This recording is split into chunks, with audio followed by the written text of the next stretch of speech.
Okay.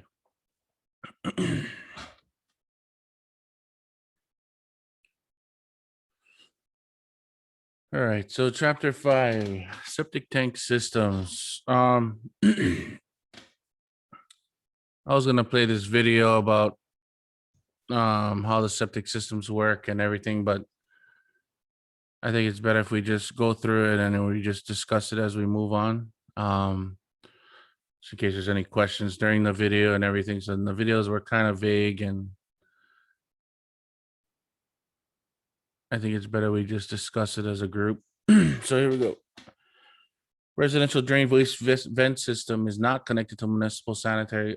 That is not connected to sanitary public sewage disposal system. Is connected to a private on-site sewage disposal system.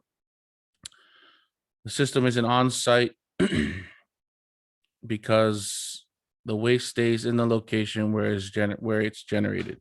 It is private because the property owner is responsible for its operation and maintenance, and not the local municipality. Approximately 25% of all residents in the United States use some form of private on-site sewage disposal systems. So this is talking about septic systems, which is a kind of different from what we still kind of see here in Hawaii, which is a cesspool. Instead of just having a hole in the ground, which is what they call a cesspool, and how it leaches out into the ground. This is an actual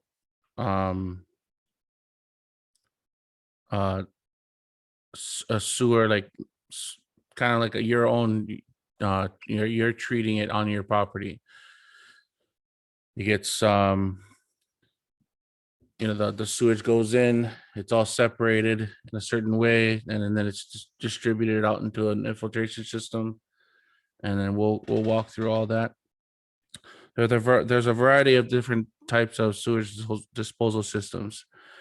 They include the basic holding tank, which is the septic tank, mound systems, drop box systems, sand filters, and even nutrient removal systems. I think here in Hawaii, I haven't seen any mound systems or drop box systems. It's mostly just a septic tank system is what we have here. And that's why I didn't want to run this video, because they went through all of that, and I don't think we need to see all of that. So, and of course, the handbook is designed primarily for professional drain and sewer cleaners, and not septage haulers. So we'll discuss the basic septic system systems. A complete manual about on-site private sewage disposal systems can be developed later by the International Institute of Sewer and Pipe Cleaning if the market desires such a manual. Municipal sewer systems is designed to protect the health of the general public. In a public sewage system, sewage disposal system, wastewater travels to municipal wastewater treatment plants for treatment and disposal. Private sewage disposals are located in rural areas and other areas not yet hooked up to municipal sewer systems. The waste generated in private sewage systems must also be handled safely to protect the health of the general public. Waste disposal must also be properly managed. A private sewage system must keep pathogens, disease-causing bacteria from contaminating the underground water table. It is our industry responsibility to ensure that no one becomes ill because of the improperly designed system. An improperly located system, or the lack of professionalism from the installer or the pumper of the system. Care also must be taken when maintaining a septic tank. The homeowner is ultimately responsible for the system. It is important that those individuals who are involved with on-site private disposal systems be professionals. Knowledge and proper training are the keys to protecting the health of the general public. So I have a question for you, Ken. Septic systems, if so, say you don't want to hook up to the county, is it okay to install your own septic system, or you have to hook up to the municipality? If the lateral exists, you have to hook up to the county system. It's not an option. It is, like they stated it earlier, it is for rural areas. And so the rural area, I think code or ordinance is based on the infrastructure in place. So if you have the infrastructure that can treat, the waste from, a development, then that is how you handle the waste side of it. Yeah. So Okay. to answer it, you have to tie into a county system in the event it exists. Yeah. So the only reason why I had asked that question is because if when we arrive on certain jobs, we always ask these questions: Are you on a septic systems? Are you on a cesspool? Or are you on the county? So on Maui, we're pretty. We kind of know where certain areas of the island is not on a county side, and like Haiku, parts of Pukalani, Kula. There is even some places in Lahaina that still have cesspools and septic tanks. Even been on jobs where there is county laterals that have been provided but haven't been put in yet, and the process that I've seen these people go through is kind of intense because they haven't tied in yet. Fines and everything develop in that whole process. So The worst ones are when, let's just say we've had a cesspool for 20 years and now the infrastructure has been put in place because of development.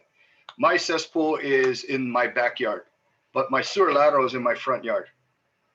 Not now you gotta restructure or regrade how your sewer is exiting the home. So we've found cases where to create slope or to be able to tie in, because your exit is exiting into the cesspool, let's just say 3 feet down from the cover.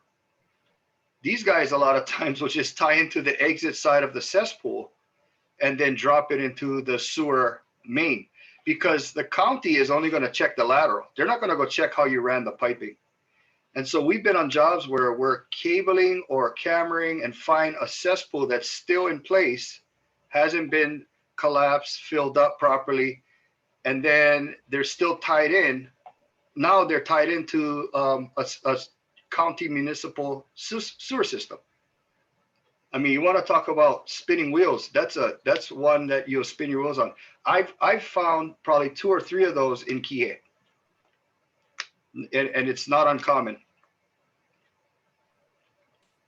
yeah, you guys understand what Ken's saying. So instead of them um, removing the cesspool or the septic system, what they did is they just tied the county side of it into the exit of that system, which is not the way to. You want to either collapse the tank, fill the void of the cesspool, and then run a straight pipe lateral through the whole old system. I think on Oahu, I don't know who can help me answer this. Maybe Darren, you can chime in. I know there's, I want to say, I know Waianae, they have their own treatment system, but from what part? I know there's a cutoff somewhere on the west side, or on that side, sorry, where everybody's on a septic system or a cesspool. And then I know there's some locations in Eva. I know there's some locations like Kaneohe, Kailua. You guys have your fair share of spots also on Oahu where a cesspool or a septic system is still existing. I think I saw Darren. Darren, you there? You might be driving. But anyway, yeah. So to the newer guys on here, I mean, it's good to kind of get to know certain areas when you're on certain calls. If you end up with a septic system, just kind of that when you go back into that area different, at a different location, that you could be dealing with the an on-site septic system. Is it important for you to explain why now, or are you going to cover that later on this? Explain why. why it's important to ID that you have a cesspool or septic system. Let's just say the cause of stoppage. You can explain that. So if so if the cause of stoppage and you go to a home and they're all backed up and you have identified that it's a mainline stoppage and you're in a rural area, you know, what we constantly tell the guys here is, you know, you're not going to go and cable a full cesspool and expect to clear a stoppage, right? You know, so what would be the first step? Maybe I'll call on somebody. Let's say David. David, what would your first step be?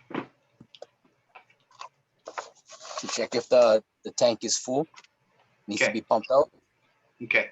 So if it's a cesspool, if it's full to the cover, that's an indicator that you're going to be backed up no matter what. If it's a septic tank, that one's a little tricky because the tank's always full, right? So is it full of solids though? That's the question. So has the solids overcome the dimension or the internal dimensions of the tank to the point where now you can't get flow? Or is the distribution box, you know, not allowing the effluent or water to pass through? You know, and then there's another problem that exists a lot of times. Oh, we don't know where it is. So in this event, your objective as the drain cleaner is to now present a way to deal with this problem, you know, and it's not, oh, go call a pump truck. You know, it's our responsibility to aid in the whole matter, right? So our responsibility at that point would be to camera locate. I know you can't see, but to get to the point where you feel you're at the closest potential possibility where a cesspool, septic tank, or cover may be, and then sell them on a dig to expose covers. Because once the covers are exposed, then they can call the pump truck. And be very, very aware of this. A lot of times, in the event of a stoppage over time, we get this call a lot, and it's a little frustrating, but it's our fault for not educating you guys on the step. A lot of times you have a lot of buildup that's left in the pipe because imagine flushing a toilet over and over again, and a very, very small amount of water or liquid is leaching out, because that's kind of what's happening. Let's just say maybe only 10% of the liquid's leaching out, 80% is being captured and held back by the stoppage or the tank holding. So now all the toilet paper, all the fecal matter, everything you're flushing down your toilet, showers, everything is just compiling inside now not just the septic tank, but backing up into the sewer line. So the pump truck guy, let's just say you have exposed the cover, we got to that pump part, the pump truck comes, they pump the tank, and now they still have a stoppage, but you're gone. If you didn't educate your customer and explain to them that this may happen, they're going to be pretty upset when you just told them to go call a pump truck. They're going to wonder, why did I have to call a pump truck? Because in their mind, they still have a backup. They still have the problem. You know, so be very clear with the customer. You may still experience a backup. If this occurs, please call us back, and then we will clear the line. You have to be extremely clear on that. You know, that clarification will save you a lot of grief, you know, when leaving a job like that at that scope. Yeah, I would never leave. I mean, a pump guy to be their result in clearing their stoppage, because Ken's correct. When the septic tank does become full, if we look at the picture I have here, it's supposed to operate in 3 different layers. So the scum layers, which holds the fats, oils, and grease, which floats. Then we have our effluent layer, which is mostly the water part of it, and then our sludge layer. So this sludge layer is what will back up your whole system here. You're always going to see water to the rim of that baffle tee on the top. Well, you'll see it right to the bottom edge of that baffle tee on the inlet. So when the only way a septic tank is going to back up is if the sludge layer ends up here at the baffle tee, at the bottom of this baffle tee. I don't know if you guys can see my mouse, but let me see if I can get a marker in here somewhere. I can see it though. Okay. Yep. Yeah, so there's a scum layer, effluent layer, and then the sludge layer in the septic tank. This sludge layer would have to be up in, over the blocking this entryway of the septic tank. And what Ken was explaining is that this sludge layer, what happens is it's just not just gonna back up right when it touches here. It's gonna start building up in this line going back towards the house. And what Ken was saying is when they empty this tank, this line is still full of toilet paper or whatever has been flushed over time, because we've all seen how toilet paper gets packed up in the drain. So leaving the customer saying, oh, your septic's full, get it pumped, and leaving the customer is not the proper way of dealing with that situation. You have to be there at least, say the pump guy can't come till later in the afternoon. You got to schedule yourself to be there later to make sure when he's done pumping that house is flowing, because otherwise, they're looking at us like, bro, I just got my whole septic pumped and now I'm still backed up. Now I got to call this plumber back. It's not done until you know that this line is draining. So it's important to know that. Highly recommend the jetter at that time. Yeah. And that's because you now have toilet paper and everything that has not just been on the bottom surface, but it's consumed the whole pipe. And to just try and cable it a lot of times does not relieve the problem. You almost have to flush everything out back into the tank, to kind of get it going again. And that's where you educate the customer and explain to them how often they should be pumping that septic tank. And that's why it's important to explain to them how important it is to have covers that are accessible. I think it's supposed to be yearly. You're supposed to be pumping your septic tank. I don't have that firsthand. Connie, do you know? Is it a yearly it's thing? 3 years. But it depends on usage too, though, in household. Yeah. I'm sure of it. So Yeah, we just did one, Josh, at Maui Electric, right? And oh yeah, they had theirs in place for how many years and never pumped it? it's about 20 years. And it's not a cesspool, it was a septic tank. They didn't know where the covers were. Yeah, what they were getting these sinkholes in weird areas, and however those developed, but it also opened up this septic tank that they could never access, or didn't know that they had, or they knew they had, but didn't know how to, get to it and how to service it if it was full, if it wasn't full. Their system was running into so they had their tank, and then it ran into a lift station to get the the effluent out, the water that would run through the tank. So, and that tank was about 4 or 5 feet deep, Justin, I think it was. I don't know if I see Justin here, but yeah, it is very important also to know if your customer should know, or the homeowner of the property should know, if they're on a septic or a municipality type of sewer system. If you walk up and you ask, hey, I have a septic tank. So first thing you ask is, where is your septic tank?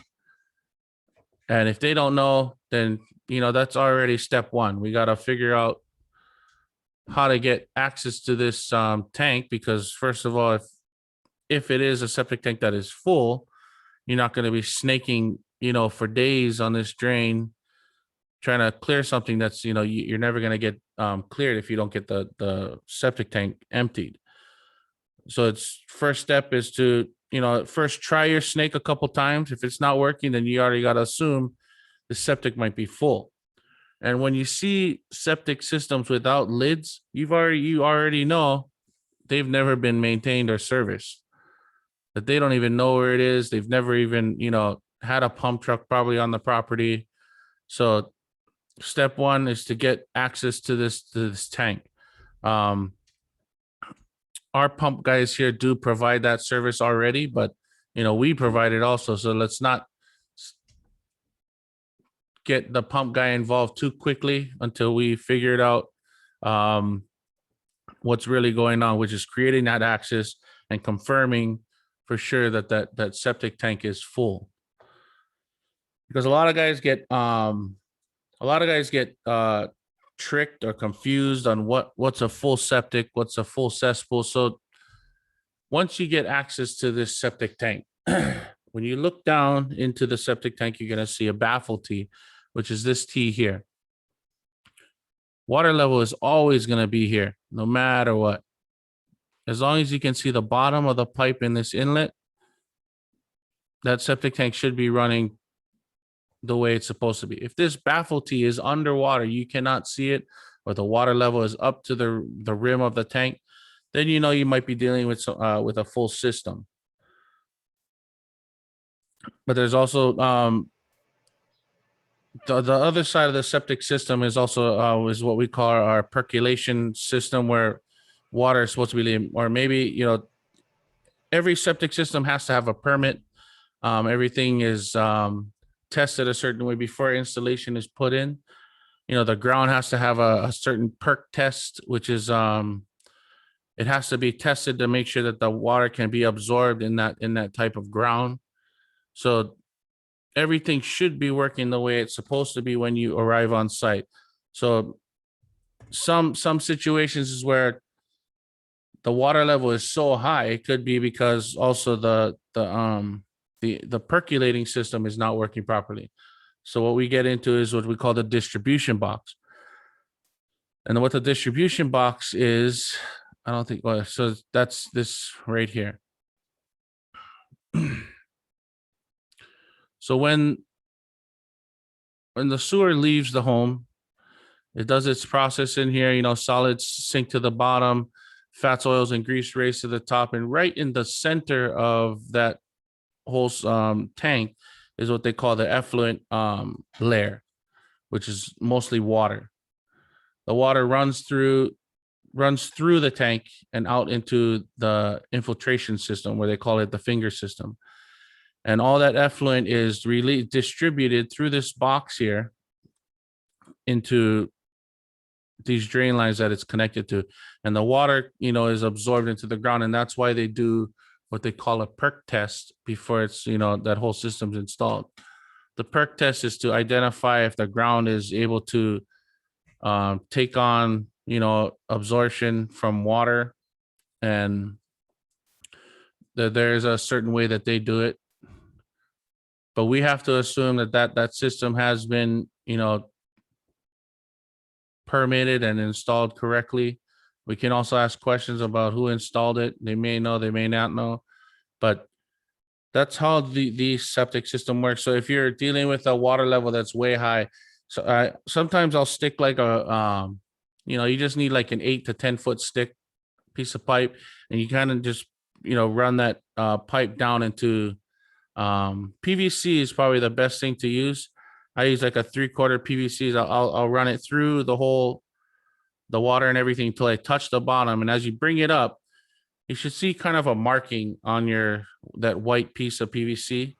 You'll see the sludge layer, and then you'll see you'll see that top edge of the effluent. If you're touching rock hard sludge on the top, you're dealing with a full tank of sludge.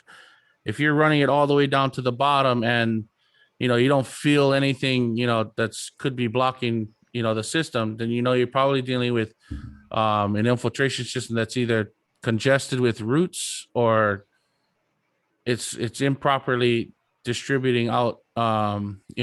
Maybe waste is getting through to the infiltration system. Ken, you wanted to say something? No, that's perfect. I think very commonly what we're finding is, let's just say, oh, they've raised covers for the tank, but a lot of times you'll never find a cover for a distribution box. And it's just as important, because the tank holds the solids. And if they haven't been maintaining it properly, the liquid that should be passing through will never get to the leach field. And so it's a great job when you come upon this circumstance, as a drain cleaner.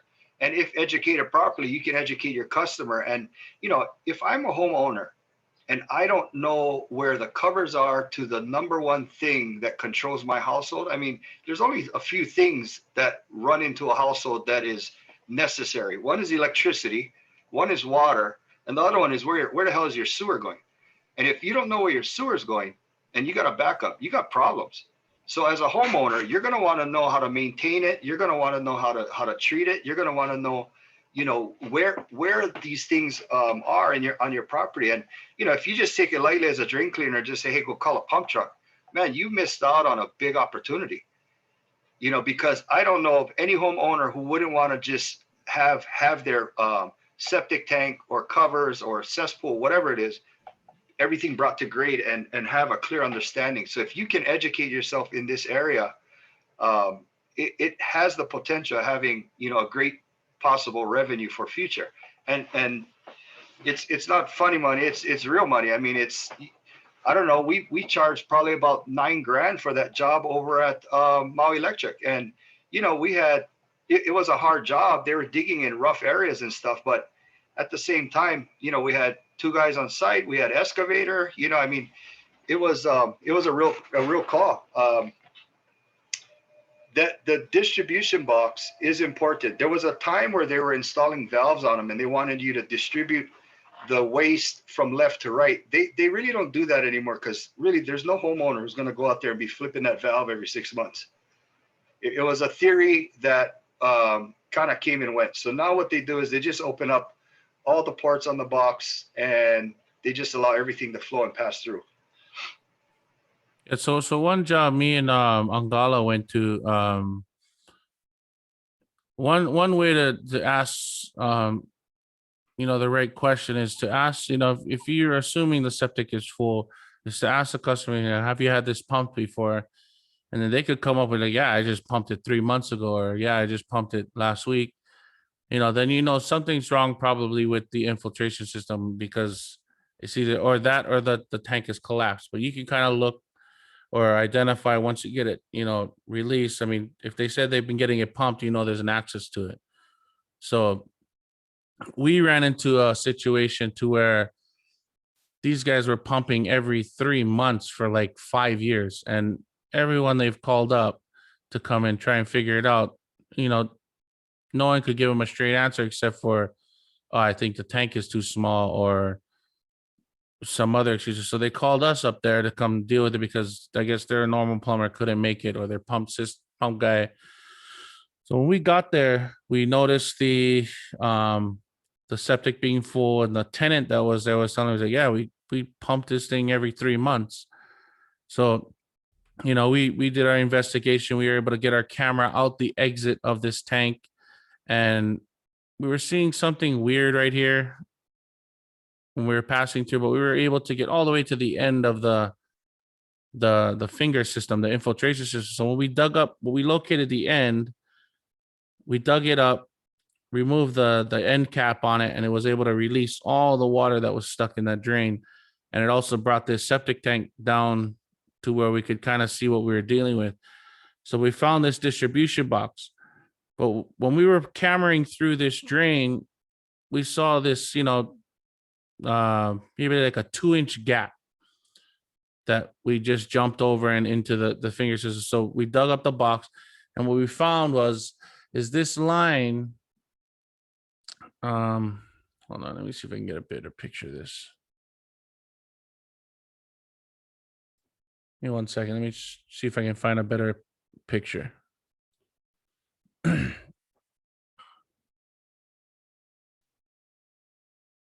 Connie, you had a question?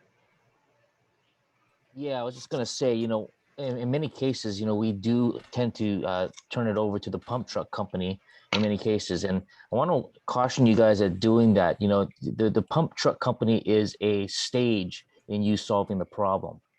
It is not the final solution. So you need to stay in touch with the customer, even though, let's say, the pump truck doesn't come right away, or whatever the case may be, to be able to follow that through. Because just like Josh said, they possibly could have, until you've actually come to a determination of what actually is going on, they probably could have issues further on. And we do have the solutions.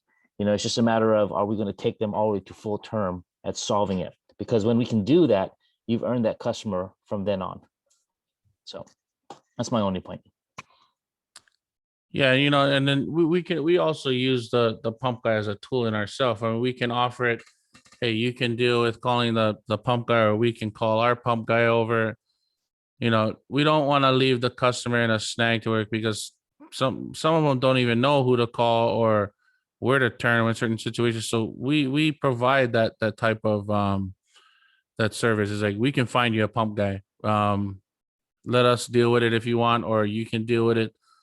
So I'm just trying to find a good picture of a D box is what they call it. Let's just use this one. Well, one more thing, the drain guys, especially if you guys do run into this, I would memorize this image, and if you guys had to just draw it out, so that that you can provide a visual for people.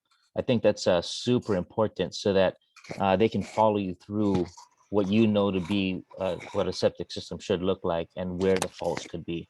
And you could do a lot with just drawing a picture.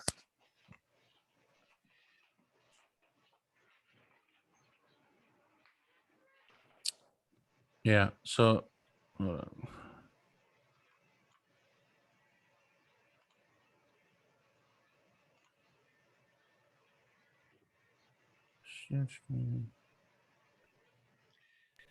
So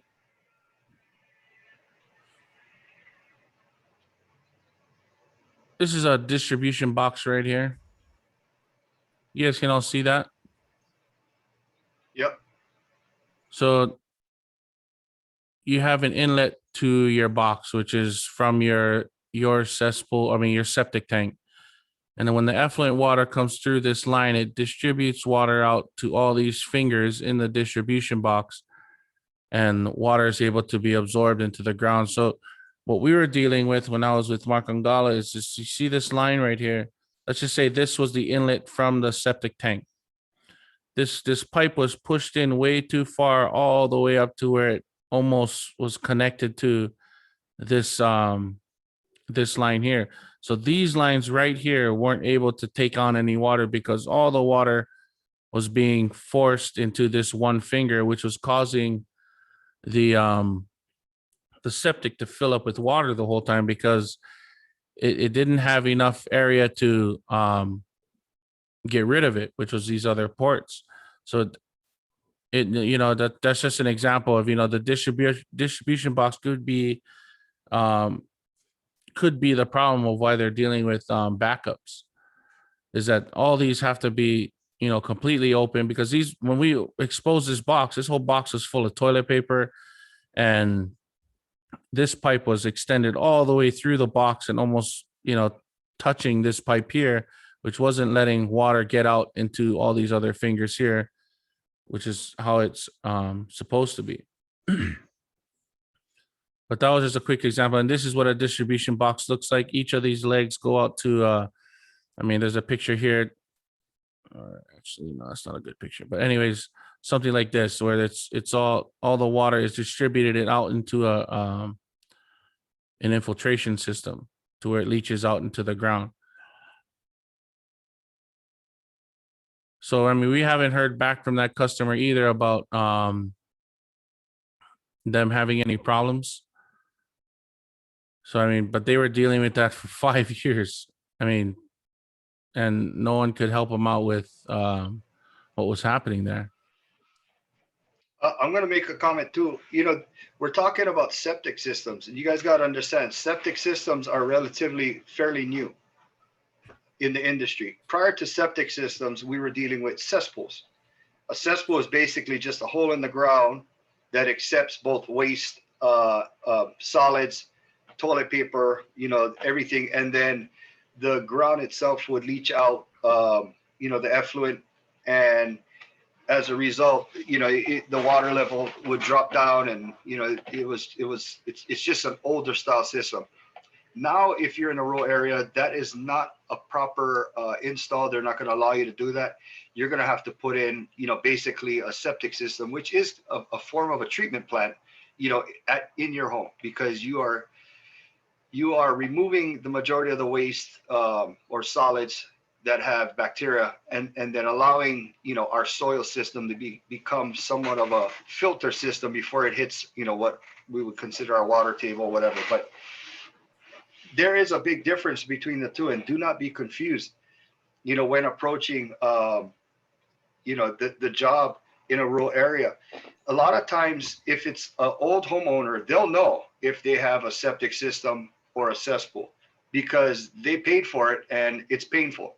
So those big expenses, homeowners will remember details of every job. If it's a new homeowner and they don't know, a lot of times, maybe on the sale of the home it was exposed or explained.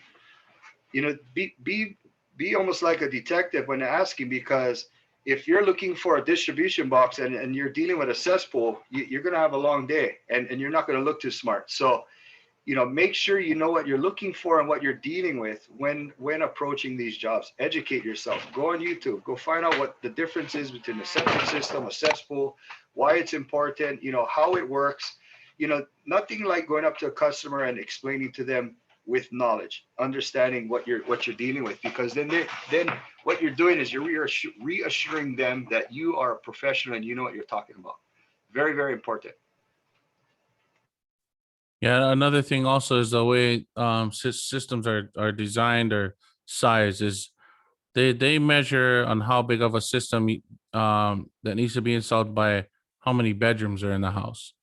So if it's a 1 bedroom, they claim it as a 2-person system is all that's needed. And they're the way they calculate is that 1 person will use about 50 gallons a day. So if it's a 2-bedroom house, the system goes up in size. 3 bedrooms, same thing. So if you're walking into a home with a 2-bedroom home, there's 10 people living in there, that could also be a problem about why the septic system is not properly, or being pumped so frequently, is that when you walk into the house, kind of just asking how many bedrooms you guys got in here. If they're on that septic system and they see 2 and you see like 10 people in there, then, that could be an inquiry on that, why of that they're having all these backups, because either the septic's not able to take on, that amount of volume for that home. And but that's what we wanted to kind of go over with the septic system is, I've seen too much guys walk up in the job and be like, oh, your septic's full. There's a process, there's steps we need to take in diagnosing and letting this customer know for sure that it is the septic system that is full. But we got to know why it's full, or prove that it is full, because we've had systems that were pumped and like Ken said, they're still backed up. So that's why it's when you're involving a pump truck, not to just leave the pump truck to take care of what's happening, because if it was full, that all that debris and everything is going to end up back in the pipe. But say you weren't dealing with a full septic tank and just a stoppage, at least you're there to deal with the stoppage after you've confirmed, oh shit, the tank's not, so let me try and snake it. But at least you're there to kind of, the pump truck guy did his job. You did your job of, making sure, but you also have to educate the customer that when it's done, when the septic is drained, we can't say that, your house is your drain, because all the debris that could have backed up into your drain, you gotta let them know that, because if you're not there when they already paid the $400 or $500 to get this pump, now they're looking at us like, man, did I do that for nothing? Did that guy even know what he was talking about? Did he even want to try and help me? So pump guy is not the last resort. We got to be there with the pump guy. If the pump guy can't be there till the end of the day, then we got to, get back over there at the end of the day to make sure that everything is running properly after the process that you recommended is done. I'll say another thing also regarding cesspools and septic tanks. A lot of times the failure comes because of the things we put into our septic tanks and cesspools, right? So you guys got to understand it's a treatment plant. You gotta constantly think like that. So what you want is the solids to break down and liquefy and pass through and end up getting into the ground somehow, some way. So when you're washing clothes and you're using Clorox and you're washing dishes and you have a lot of soaps that have antibacterial properties that can kill bacteria. The whole purpose of the septic and cesspool is to have bacteria in there to actually solidify the waste to become an effluent and leach out into the ground. That's in the cesspool and septic, because it's kind of the same theory, just it's doing it differently, if you can picture that. BioChoice will actually aid in the event of liquefying the solids, and it does it through air and the bacteria. It thrives on the bacteria, and it just turns everything into, anything like fats, oils, and grease, pretty much into a liquid. It's good to maintain your systems with it. And, if you're drain cleaners, you guys are not selling BioChoice, especially when you're jumping on these jobs, you're going to like your kitchen sink stoppages that are big problems when coming to, I would say, your cesspools and septic tanks, because grease is a big problem when it comes to septic tanks and septic systems, because it sticks everywhere. So you need something to aid you in breaking down, the system so it can actually work properly. Having Clorox go down the drain kills bacteria. All these things kill bacteria. So you're constantly trying to create bacteria to thrive in that environment. So and that is the aid of the BioChoice. That is what it does, naturally. So just another thought out there, for you guys to think about. Yeah, so I mean, we could keep talking about this in our next class. We're close to 8 o'clock, but yeah, I mean, what we went over today. Step 1, ask the question: are you on a septic system? If yes, find that access. If they don't have it, that's step 1. Now you got to provide them with an access point for it. I mean, of course, you're not going to bypass trying to snake their drain and everything, but just let them know that, you don't have access to your septic. So I'm going to, attempt to snake your drain. And then we can kind of go out, provide the camera locate on being able to find their system, educate them and why it's, important for them to have it. And yeah, we can go over this again on our next class, but that was a good run through at the beginning of that. So thank you everybody for being here. Again, sorry for the late notice. That was my fault. I forgot Cole was out yesterday. But we will see you Thursday. Connie, Thursday, yeah? There's See you guys Thursday. Thank you and have a great day. Thank you. All right. Thanks, Josh. Thank you. Shoots. Josh. Cheers, brother.